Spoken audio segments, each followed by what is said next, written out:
1.3, I'd say. Just to activate the burrs. There's no actual retention happening, but just to be on the safe side, we just sprayed the beans a little bit. And the bellows on top there will help us if there's anything left behind, just pushing out all the grinds.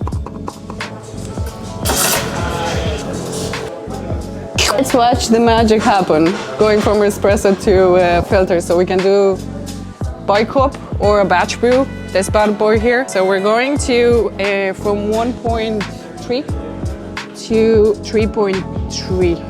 There's the beans.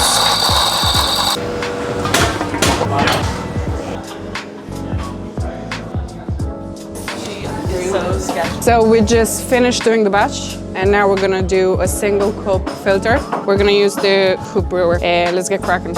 We're just readjusting it a little bit coarser. So you've seen the magic happen. We've made 3 different types of brews. On espresso, we made a batch filter and then a single cup, and that's in one grinder.